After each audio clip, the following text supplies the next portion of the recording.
경동맥 협착증 진단을 받은 환자입니다. 최종 진단 표시가 돼 있고 분류 코드 I652 이 코드가 기재되어 있습니다. 이 뇌졸중 진단금은 I60에서 66까지 그리고 I64는 제외가 되고 요 안에 들어가는 코드가 해당이 되는데 65 I65 코드는 뇌졸중 진단금 보상 범위에 들어가는 것은 맞습니다. 그런데 이분 같은 경우에는 MRA 상으로 이제 진단 확정도 됐고 이렇게 이제 약물 처방도 받았고 굉장히 장기간의 약물 처방을 받은 환자입니다.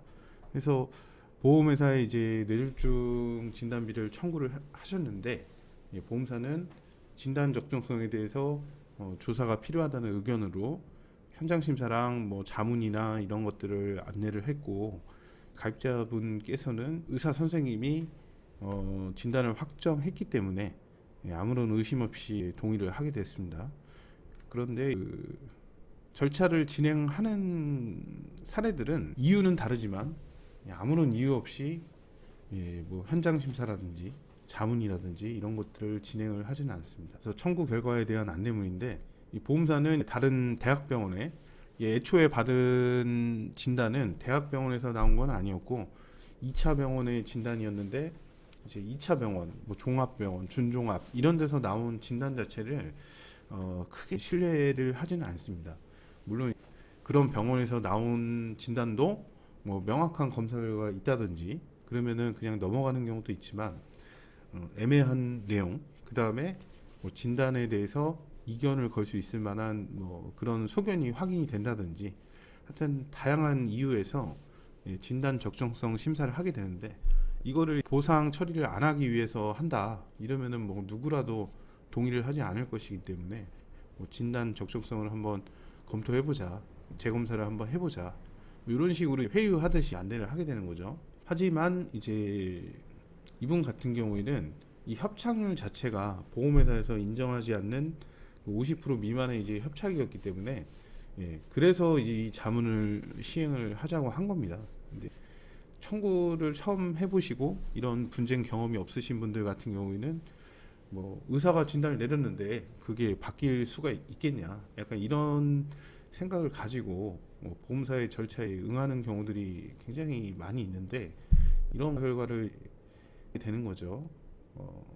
그래서 내용을 보면은 MRA 검사상 협착이 아예 없다는 게 아니고 뇌경동맥 근위부에 협착이 조금 있으나 30% 미만의 경미한 협착이다.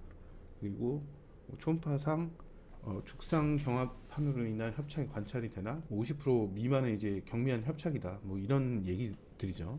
그래서 뭐 회사에서도 50% 미만이 협착이 되면 이 뇌졸중 진단을 내리지 않거나 이 경동맥 협착증 진단을 내리지 않는 그런 의학적 기준이나 그런 소견들도 있기 때문에 그거에 맞춰서 이분 같은 경우는 애초에 50% 협착이 나올 수가 없다 이런 판단 하에 시행을 한 거고 그게 퍼센테이지가 이분 같은 경우는 명시가 되어 있지는 않았지만 검사 결과를 해석을 해보면 아 이게 이제 굉장히 심한 협착이구나 아니면 경도의 협착이구나 이런 것들은 가입자나 환자는 모를지라 하더라도 이제 보상 분쟁을 담당하는 뭐 경험이 있거나 뭐 담당자의 경우에는 파악이 가능한 거죠. 공문에서도 이제 50% 이상의 협착률이 이제 확인되어야 되는데 그런 것들은 없었다. 이런 식으로 해서 최종적으로 이제 뇌졸중 진단금 처리가 이제 거절이 된 케이스입니다. 그래서 이런 사례들은 예를 들어서 뭐 보험사에서 인정하는 아주 심한 협착이라든지 스텐트를 삽입했거나 뭐 중재수를 받았다든지 뭐 이런 사례가 아닌 이상 경미한 협착에서는 지금 이 사례처럼 분쟁이 굉장히 많이 생기고 있습니다. 뭐 최근에 생긴 게 아니라 아주 예전부터 생기고 있었고 저희가 아주 오래전에도 전문가 칼럼에서 한번 다뤘던 유형이기도 하고요. 그리고 실제로 지금 이런 사례들에 대해서도 지속적으로 분쟁이 발생을 하고 있기 때문에 손해배상을 진행을 지금 하고 있습니다.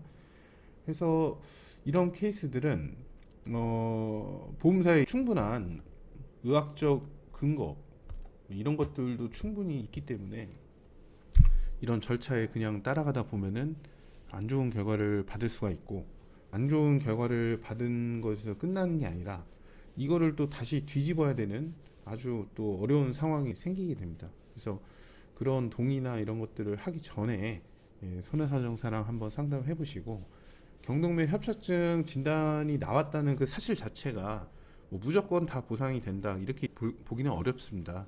실질적으로 뭐 협착이 이제 나오지 않는 경우도 있고, 뭐 초음파에서도 아예 안 나오는 경우도 있고, 뭐 병변이 아닌 거를 병변처럼 보이게 검사 결과가 나오는 경우 뭐 등등 아주 다양한 사례들이 그동안 있어 왔기 때문에 그 개별적인 사례를 가지고 판단을 해야 되고, 이 병명이나 뭐 I652 이 코드 하나 똑같다고 해서 남들이 다 똑같은 내용으로 진단이 된 게 아니고, 뭐 우측 좌측 이런 부위도 다르고, 이 내경동맥인지 그 다음에 내경동맥 이외에 다른 대뇌동맥에 또 문제가 있는 건지 여러 가지 사항에서 굉장히 큰 차이가 있을 수 있기 때문에 개별적인 사례를 놓고 봐야 됩니다. 그래서 MRA 검사 결과지랑 보험증권 요걸 가지고 문의하시길 바랍니다. 감사합니다.